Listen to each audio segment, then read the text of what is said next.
And this lecture is going to be about social complexity. Now, based on the degree of inequality and heterogeneity evidenced in the archaeological record, archaeologists recognize 4 basic types of social organizations.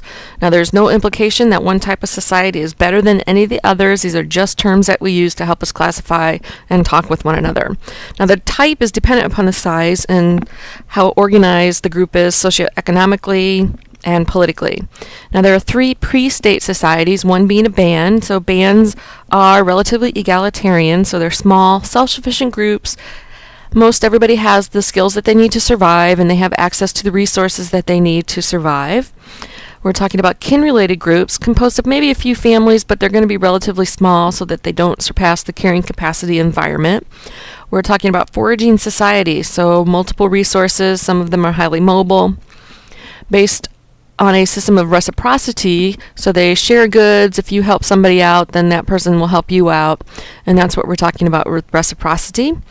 Leadership is based on skill, so we have achieved status, and it's not inherited, which is ascribed status. So your skills here are going to be very important. Age is also going to be a factor.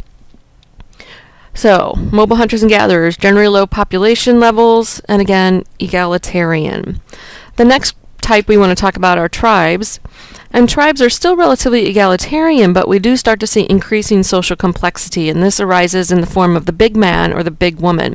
Now, the big man is much more prevalent. The big woman we only ever see in matriarchal societies.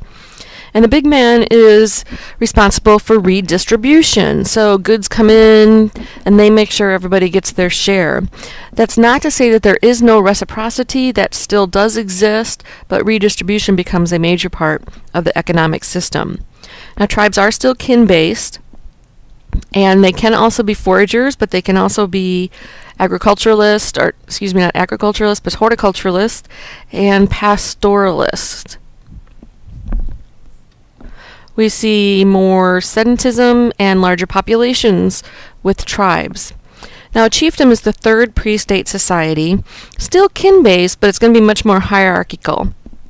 So the leader and other selected individuals have differential access to resources, and most of the time the leadership, much like it is with in the tribal setting, charisma becomes very, very important.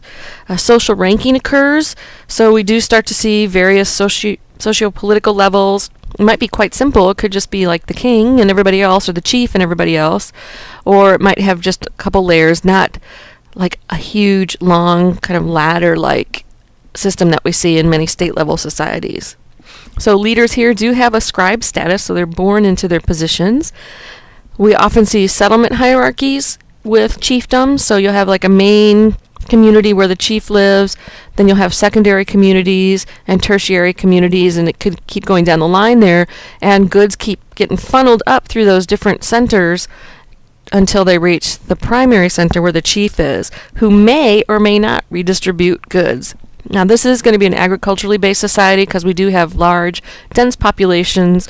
They are sedentary, and we're going to start to see monumental public works, so that could be buildings. And here we actually have a picture of Cahokia, which is in the American Bottoms in southern Illinois, and it's actually not too far from St. Louis. So we have a big temple platform here in the center. We've got smaller buildings, a huge wall going around it, and you can see other types of structures outside of the central kind of plaza area that's enclosed. So we do start to see that with chiefdoms. And we also might see common themes in art. So again, all kind of evidence that there's a centralized authority. You have somebody that can call together people for the labor and also determine what that art is going to be like. Now, the last type of social organization is a state, and this is the most complex type of society. Now, states are often referred to as civilizations. My problem with that particular term is that it has very Western connotations to it and can be then considered derogatory in some circles. But some of the characteristics of states, and these are fairly common among state-level societies, are that we have cities. So we have urbanization of populations. These are large settlements with dense populations. Generally speaking, as a rule of thumb, we can say a city is going to be something with greater than 5,000 people in it, but the size is not necessarily all that important. The organizational complexity is, and we're going to talk about how we look at heterogeneity and inequality, and that statement might actually make a little more sense than the organizational complexity. We have full-time labor specialization. So here I've got an example of a Maya pot, or an incensario, which means they burned things in it. So we have potters, we have tool makers, we might have farmers, scribes, priests.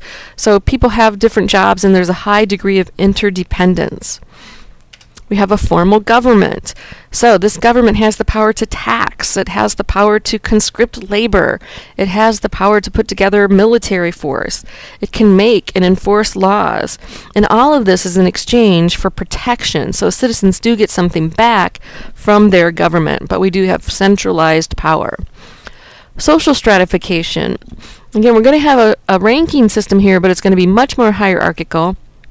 Usually with the leader, nobles underneath him, and then depending, it could be artisans next, it could be the traders next, and you can just keep going down. Usually at the bottom of the rung are going to be slaves and or peasant workers.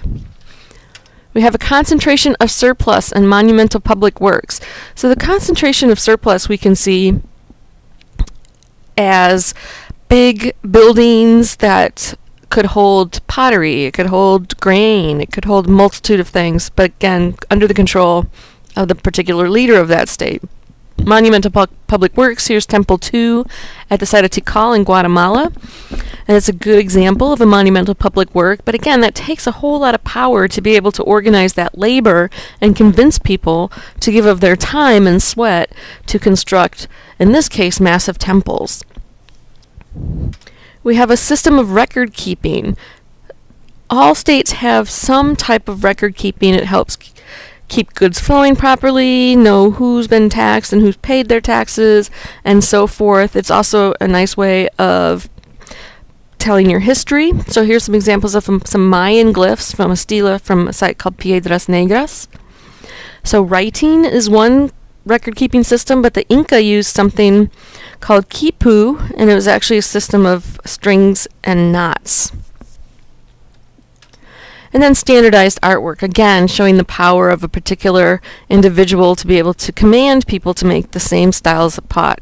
So here we have a polychrome pot in the Mamon style of the ancient Maya. So these are all some kind of general characteristics that we see in early state level societies.